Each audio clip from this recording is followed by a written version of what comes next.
Bien, hola, ¿cómo estás? Bienvenido. Esto es The Sherlock's Blog. Yo soy el profesor Panchi. Yo soy Yani. Y en esta ocasión Yami nos va a acompañar para que empecemos a explicar las cuestiones de la muerte.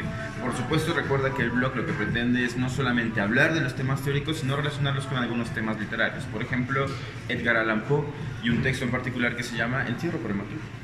¿Qué es lo que nos dice, por ejemplo, el texto de Entierro prematuro? Es de lo que vamos a hablar aquí. Fíjate, la clase de hoy se compone en tres partes. Lo primero va a ser ver qué es la muerte y cómo podemos valorar si alguien está muerto o no.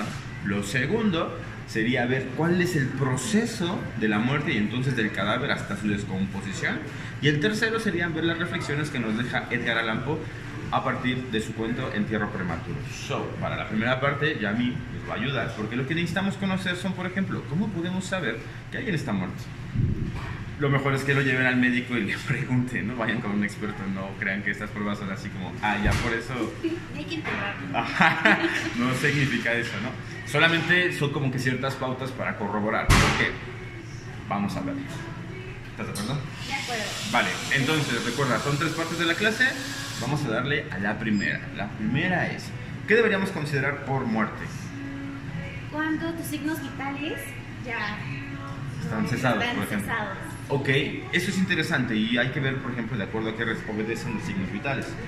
La muerte en sí va a ser el cese del funcionamiento de tres sistemas principalmente: nervioso, respiratorio y circulatorio. Y entonces lo que queremos ver es si una persona está muerta, no va a tener la función de estos sistemas. ¿Cómo los podemos corroborar? Bueno, he aquí donde vamos a hacer como que las pruebas. Fíjense. Lo primero es matar a alguien. No, no es cierto. No lo hagan. El punto es el siguiente. Vamos a ver, por ejemplo, cómo sabemos si el sistema nervioso funciona. El sistema nervioso se caracteriza por la reacción a estímulos. Y entonces esto sería el dolor propiamente. Una manera de provocarnos dolor sería, por ejemplo, presionarnos aquí, que sería como la región preexternal. Y entonces lo que ustedes hacen es presión, como de arriba hacia abajo. Y entonces esto duele, hay que hacerlo hay que hacerlo duro, pues, para que se sienta el dolor y entonces sí lo valoremos. Esto sería como para buscar que la persona reaccione y entonces sí decir, vive porque el sistema nervioso funciona. Pero hay otros elementos, por ejemplo, el sistema respiratorio. ¿Cómo podemos ver si una persona respira? Una es, la más básica sería, por ejemplo, acercar una superficie, digamos, antirreflejante, o donde podamos ver si el tipo está respirando. Si lo acercamos, por ejemplo, hacia el nariz, lo que normalmente pasa es que se empaña. ¿Dónde lo pueden ver muy claramente? En los celulares. ¿Por qué? Porque los celulares ya tienen un fondo negro, por ejemplo, en la pantalla, y entonces cuando ustedes acercan el celular a la nariz, se va a pintar de negro. Lo que hacían antes era simplemente poner un espejo y ya, pero ahorita ya tenemos iPhones, ¿no? Entonces, lo podemos utilizar. Sustituir perfecto. Exactamente. El siguiente es, por ejemplo, lo que ustedes hacen es arrancar un pedazo de tela y por las fibras lo que se busca es la oscilación de las mismas fibras. Es decir, cortamos un pedacito de tela, tienen como que ciertos hilitos, los acercaríamos a la nariz y si se mueven, está respirando, ¿no? La otra es, por ejemplo, con este elemento de aquí. Un encendedor, lo acercan a la nariz y si este se apaga, La persona está respirando. Por supuesto, aquí le estamos soplando para que sea gráfico el evento. Pero lo que tendríamos que ver con la flama es que simplemente se mueva. ¿Se dan cuenta? O sea, no lo tengo que apagar y con la respiración simplemente la flama se mueve. Eso significa que oscila la flama. ¿Ok? Y aquí lo que vemos es que el sistema respiratorio está en función y entonces hay signos vitales. El otro es el sistema circulatorio. Lo que tenemos que ver aquí es si la sangre está, digamos, circulando. ¿Cómo lo podemos hacer? De entrada con los dedos, como lo hacía Yami. ¿Ven? Lo que hacen ustedes, esto se llama el signo de Magnus, es por ejemplo sobre uno de los dedos ponen un, digamos, lazo, una serie, unos audífonos, y entonces ustedes jalan, lo que va a haber es un cambio de coloración. A ver si va a haber un cambio de coloración que nos indica que efectivamente la circulación se está dando. ¿Puedes levantar su otro dedo? En el otro dedo no sucede lo mismo, va, y ya, despacito. Aquí está la coloración, por ejemplo, ¿no? Entonces, lo que vemos aquí es que hay efectivamente una cuestión de la circulación de la sangre. Y la otra, que ya es una prueba médica, se llama la prueba de ICAR. Y en la prueba de ICAR lo que van a hacer es inyectarles una solución fluorescente, las venas se van a empezar a pintar de color amarillo, de acuerdo a la circulación de la sangre, y si eso sucede, entonces el sujeto está bien. ¿Vale? ¿Cómo ves? Muy bien, la verdad es que esa, la última que dijiste, no la conocí. Esa no la conocía. Las demás, por supuesto que sí, ¿no? Bueno, vamos a darle entonces. Gracias, Chami. Voy a seguir con la parte más teórica y luego Claro. invitamos. Bueno, chicos. Gracias. Chao. Bueno, lo siguiente entonces, que sería la segunda parte de nuestra clase, es hablar, por ejemplo, de cuál sería el proceso de la muerte. Para esto tenemos, por ejemplo, signos tardíos y signos tempranos de la muerte. Hablamos de los signos tempranos en cuanto a los signos que se van a presentar casi de manera inmediata. Ojo aquí. Nosotros en criminalística y en medicina forense lo que buscamos hacer es un cronotanatodiagnóstico, es decir, una búsqueda de la fecha y data exacta de la muerte de alguien, es decir, hace cuánto tiempo murió este sujeto. Para lo cual, lo que hacemos es el estudio de los signos según se vayan apareciendo. Esto es indispensable que lo sepas. No se puede quizás medir con total certeza cuál es el tiempo de muerte, o al menos es lo que recomiendan las bibliografías en ciencias penales. Sin embargo, podemos hacer una gran aproximación. El proceso de muerte se va a ver afectado por condiciones tanto atmosféricas como de fauna, como del mismo hombre que muere, ¿no? Es decir, el mismo sujeto que muere por las cuestiones de salud y de la corporalidad también, pues va a depender esto. Entonces tengan mucho cuidado. Sin embargo, no nos exime esto de ver un proceso, digamos, lineal. Vamos a ver lo siguiente. Lo primero que tenemos que ver son los ojos. Y lo que tenemos aquí son dos signos que le podríamos llamar tempranos. Uno se llama el signo de Stennon-Lewis. El signo de Stennon-Lewis se va a caracterizar porque el glóbulo del ojo se hunde y además se torna en un color gris, como opaco, se ahuma el ojo, ¿no? El otro va a ser el signo de Sommer. Y el signo de Sommer es que sobre el ojo lo que vamos a tener es una línea negra en el ecuador. Y entonces esto nos da la pauta para ver pues que se está dando el efecto de Sommer. Esto va a pasar, por ejemplo, si los ojos están abiertos en una cuestión, digamos, ojos abiertos en un campo abierto, lo que va a pasar es que esto va a suceder en 45 minutos. Pero si no, puede pasar entre la primera y la tercera hora. Te digo, todo tiene que ver con cuestiones, digamos, atmosféricas. Hasta aquí llevaríamos dos digamos, signos. Signo de Sommer y signo de Stennon-Lewis que se van a dar en los ojos. 45 minutos más o menos, si los ojos están abiertos, entre 1 y 3 horas, si los ojos están cerrados. Y también depende si el espacio es abierto o cerrado, etc. Esto nos va a afectar en todos los demás elementos. Sin embargo, ahora vamos a ir a 4 elementos, digamos, principales del proceso. Lo primero sería hablar del frigor mortis. Cuando hablamos del frigor mortis, lo que estamos considerando es que el cuerpo se enfría. El cuerpo lo que va a buscar es adaptarse a la temperatura del ambiente. Según la bibliografía que tú veas, lo que normalmente nos comentan es que la temperatura empieza a disminuir en 1 grado cada hora, las primeras 12 horas. Y en 1 grado cada 2 horas, las siguientes 12 horas, hasta que el cuerpo se adapta a la temperatura ambiental de donde está. Entonces, por ejemplo, esto ya nos da una pauta de cuál es el punto.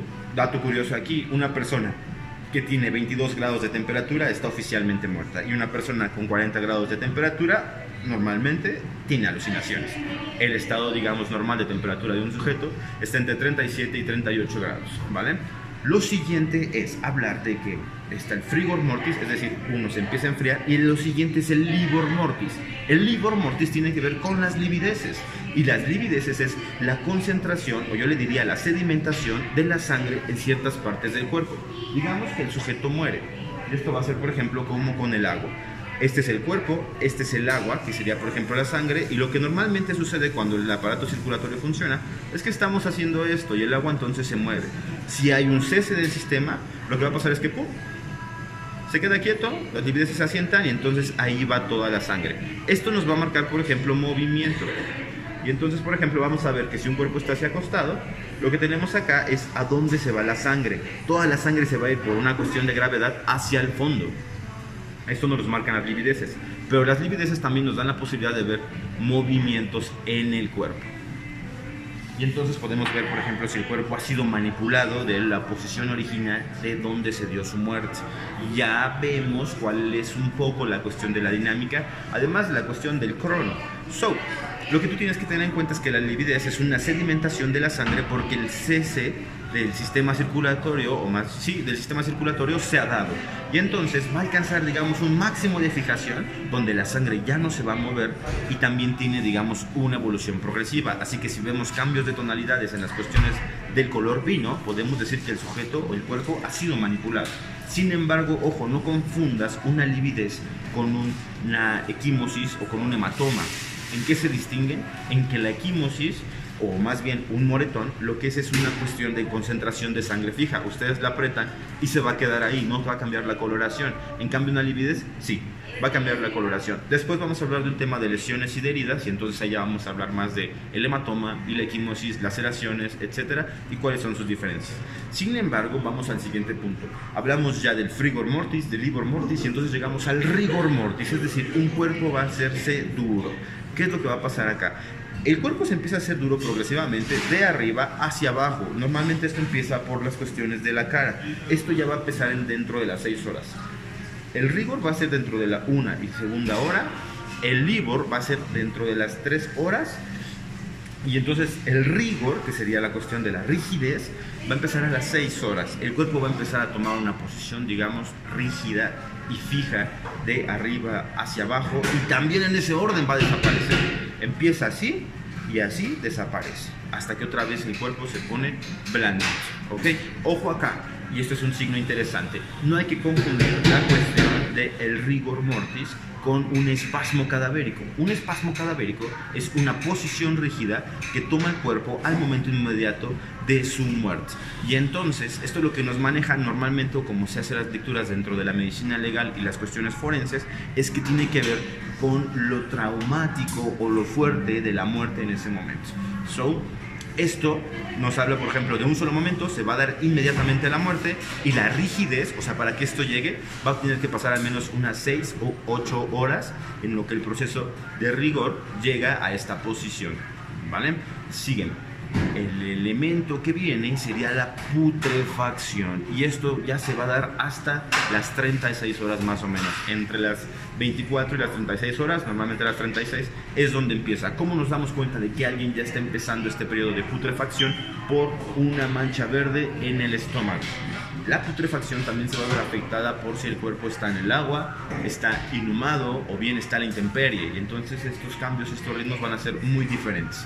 Sin embargo, bueno, hay que tener cuidado en cuáles, por ejemplo, los elementos que nos manejan qué es la putrefacción.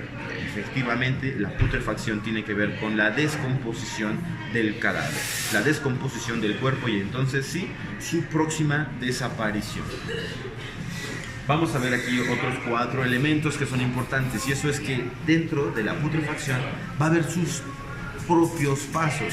De entrada, por ejemplo, el cuerpo va a empezar a apestarse. Esto es una fetidez progresiva. Después va a pasar a un periodo cromático. El cuerpo va a pasar de un color verde, porque empezamos, recuerden, con la mancha verde en el cuerpo, en el estómago principalmente, a volverse todo el cuerpo negro. Luego va a haber un periodo que se llama enfisematoso, y en el periodo enfisematoso es cuando el cuerpo prácticamente se empieza a deformar, se inflama, también los órganos pierden su composición, y entonces empieza una cuestión que se llama licuefacción. Prácticamente se empiezan a mezclar los órganos y se vuelve más difícil identificar si es uno o si es otro. Y luego vamos a pasar a la cuestión del periodo, más bien a la maceración. ¿Y qué es la maceración? Es el desprendimiento sencillo de la dermis y de la epidermis. El cuerpo empieza a perder totalmente su composición. Ya la perdió interna, ahora va a empezar a perder externa, y entonces se deshace con muchísima facilidad para pasar al último de los periodos de la putrefacción, que sería el periodo autolítico, y entonces sí, su progresiva desaparición. Por supuesto, hay mucho más al respecto en el tema de la putrefacción, y es sumamente interesante. Por ejemplo, ver la cuestión de los gusanos al interior del cuerpo, y entonces sí, la fauna cadavérica propia del hombre, porque dentro de ellos podemos saber mucho acerca del humano que los transportaba. Parece bastante teoría, ¿no? Recuerda los elementos entonces son, nos empezamos, digamos, a enfriar: rigor mortis, livor mortis, frigor mortis, livor mortis, rigor mortis, putrefacción y sus pasos, ¿ok? Esto sería, digamos, el proceso de la muerte. Para llegar entonces sí a la reflexión de Edgar Allan Poe y la cuestión del entierro prematuro, que sería nuestra tercera parte de la clase. Es una clase, digamos, que lleva mucho tiempo, es mucho contenido teórico, pero vas a tener poder parar y empezar a ver cada uno de los elementos. Cuando estamos viendo entonces a Edgar Allan Poe y la cuestión del entierro prematuro, lo que tendríamos que ver es lo siguiente. Edgar Allan Poe nos plantea una historia. ¿Qué pasaría si te enterraran vivo? Y esto puede suceder por un efecto que es un trastorno cataléptico, o más bien una cuestión de la catalepsia, es decir, la desaparición de los signos vitales durante semanas, meses o incluso años. Entonces, aquí es donde dice, el sujeto muere, no tiene signos vitales, pero él está consciente de todo. Y entonces el cuento de un entierro prematuro nos va a llevar a esa posibilidad. Y de hecho él nos los dice, no hay mayor miedo que ser enterrado vivo. ¿Tú estarías de acuerdo con él o tendrías tus puntos al respecto? Bueno, la invitación aquí sería más bien leer la cuestión del entierro prematuro, porque hay un excelente mensaje. Nos diría, por ejemplo, ahí que hay un demonio que le dice que de hecho este caso es sumamente cotidiano, es decir, nos pasa a la más de las personas.